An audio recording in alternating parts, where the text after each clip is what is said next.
My landlord was an older woman who was married to a former bethelite who was an elder. He ended up getting kicked off the elder body because of her and her business practices. She had two houses, two very large houses, both of which amounted to over $500,000 apiece.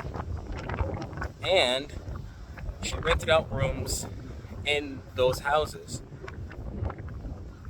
Long story short, she was an incredibly invasive landlord. She stole money from witnesses. Every single person who ever lived in that house said, don't rent from her. She's the worst.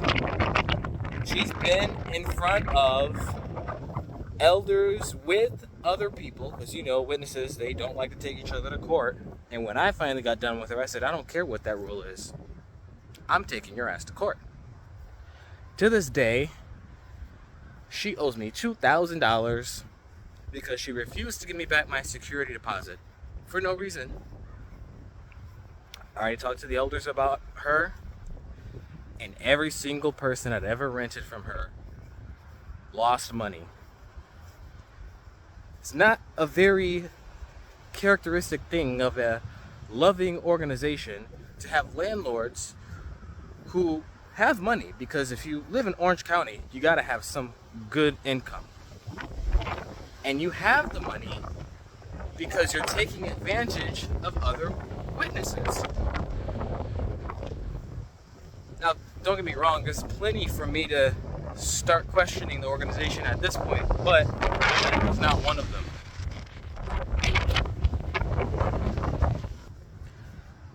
My doubts started happening after COVID, like everybody else.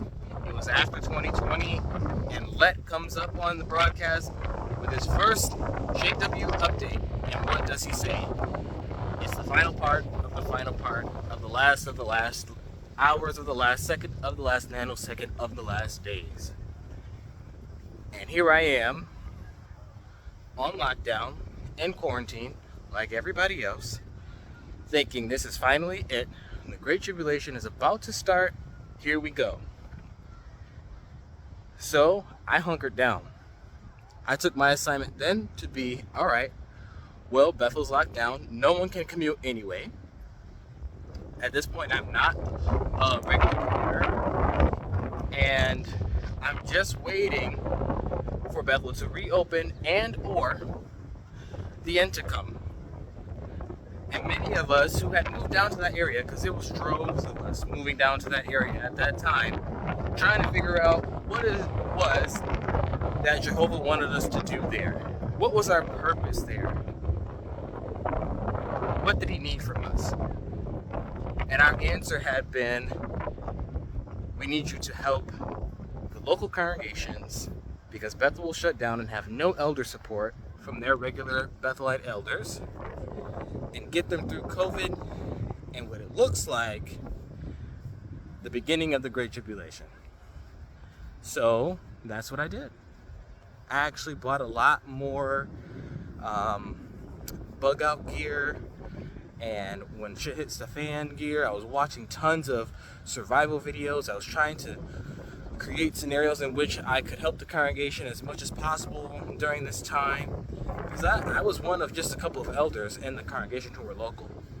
So I was on the Kingdom Hall Operating Committee, and we were trying to make sure the Kingdom Hall stayed in one place and still had four walls by the time COVID ended. We didn't know how far this was going to go. So what we did was focus on the congregation, take our direction from Bethel, and Zoom our life away. Tons of Zoom. Now,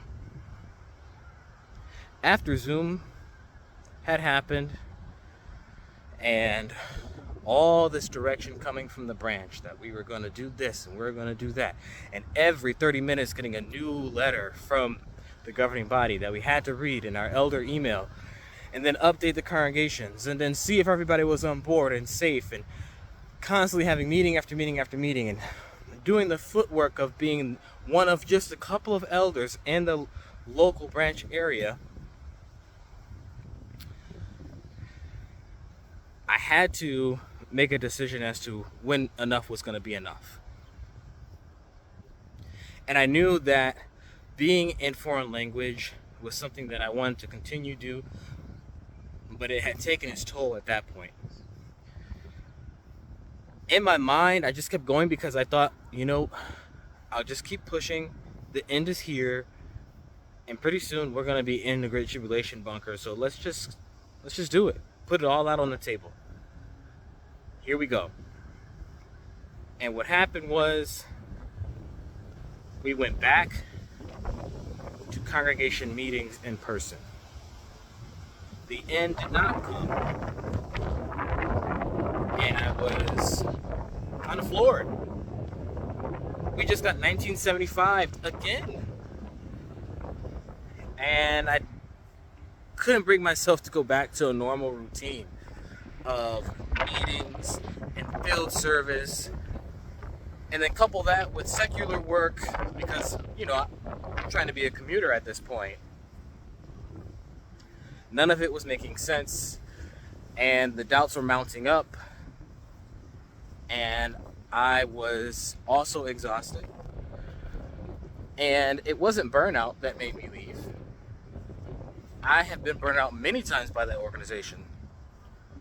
It was all of the above, and then some.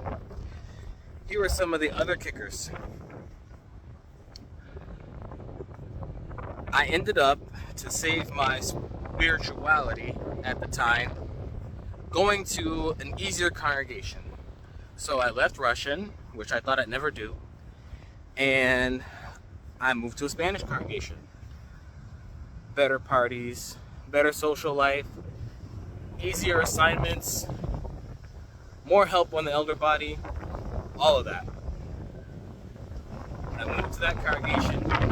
Things I thought were going to be a lot better, a lot easier. And for the most part, it did kind of serve that purpose, but it also will be one of the largest nails in the coffin to my JW faith. And there is where all the cards came crumbling down. Not only was I actively trying to find someone to marry, someone who I could be attracted to and love forever, which was a completely terrible process, I also encountered a lot of judicial issues in that congregation and a lot of drama in that circuit. All helped to bring me to a huge level of doubt. And the cherry on top was the doubt had mounted so far that by the time I finally got an invitation to go back to Bethel as a commuter, I was full PMO. Questioning phase done. I knew something was wrong. I had received an assignment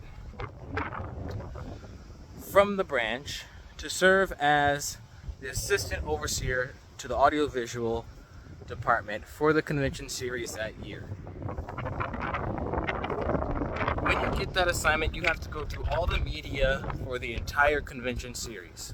Make sure that it's all there, review it all, make sure that you have all the downloads and the backups to the backups. You have lots of meetings getting ready for this event. Not my first rodeo doing this. I had done it before. Once you do it once in the organization, they want you to do it and stay on that because it's a skilled service. They actually want you to put it on your applications going forward. So they knew that I was there, and they called me because they had already had training in this. And like I said, once you're in AV, you don't leave AV unless something major happens. Once I had received all the information from the branch,